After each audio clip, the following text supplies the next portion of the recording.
Amanda Goodman, expert communicator, my friend. Thanks for joining us. We appreciate your time. What does reputation management mean? When you hear that term, it sounds like, something that's a little obscure for the average person, but it can apply really to both a business or an individual. We ever since I was a little kid, I've heard from my dad, your reputation is the only thing you have control of. Once you lose that, it's done. That's the only thing you have control of. So in reputation management is controlling the narrative.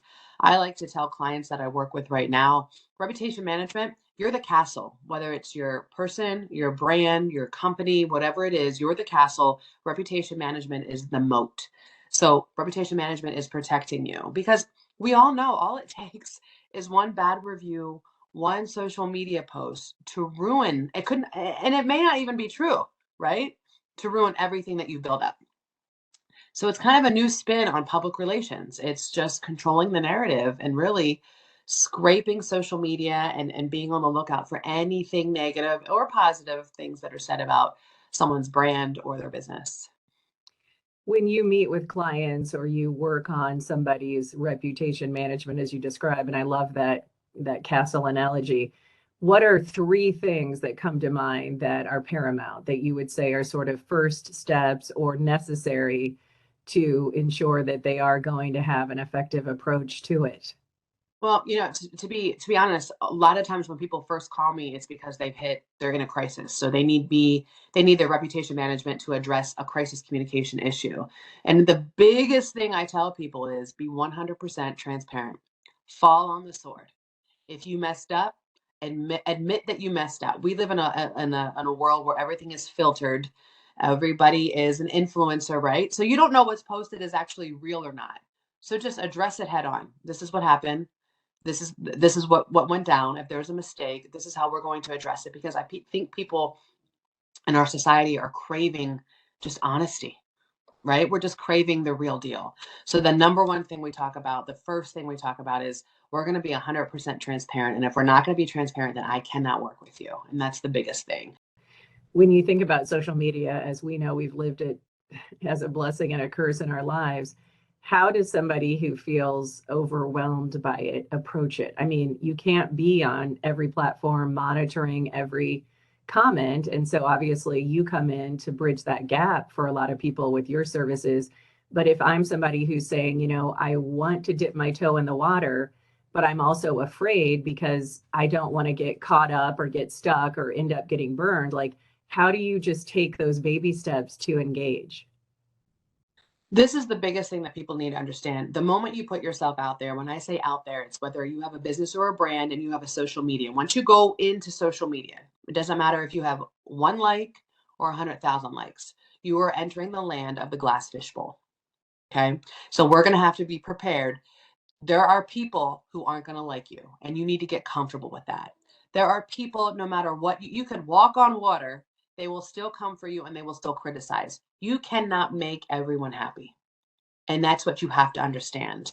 And I think you and I, Tara, we take for kind of for granted that we're so used to the glass fishbowl life. So we're used to people saying negative things. We're used to people coming for us, or we're used to, it goes back to the basics. You cannot let any criticism go to your heart, and you cannot let all the praise go to your head.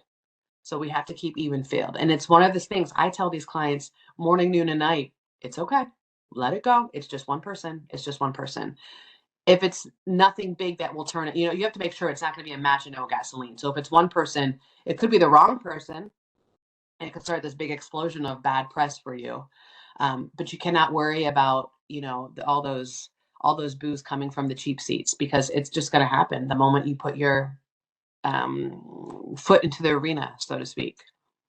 So when you think about reputation management, how different is it now in terms of where we are with this information overload, even from 5 years ago? How quickly has social media and digital platforms, how much have they changed the game virtually overnight? Social media has changed it completely. And reputation management, really, I have to say this is all formed in my life based on my experience of almost 20 years in media, right? Because it was all about, if people didn't like me, if they didn't like you, then they didn't watch the news, and then the ratings suffered, right? So we had to be concerned about our reputation.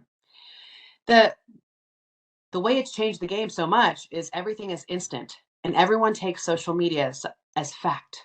It could be like it's just an opinion that Joe Blow made up off, and he types it in there, and all of a sudden people believe it. So that's what you're working on. That is why transparency from the beginning is necessary, completely necessary, because then you're letting people at home draw their own conclusion about you, right? And I think about myself, Terry, that I post some things on social media where I will fight for children and I will stand up for women and I try to empower women. So people know I'm headstrong and I'm coming for you. So that way, when and I stay authentic to myself and I stay transparent, and that's what businesses and brands and companies need to do, because then when someone says something over here about me, people at home are thinking, wait a minute, that's not her. No, because she would own that. That's why being transparent is key, because rumors are taken as fact on social media. Oh my gosh, 100%. That's such good advice. So when a client comes to you and they have owned their mistake privately, how can you show remorse, some level of, gratitude slash humble pie to the public? Because right now we're living in a world with keyboard trolls who, once they smell blood in the water, will pounce. So what is the balance in showing that, maybe I was wrong, or maybe a customer service situation, turned out to be exactly what this person posted on social media?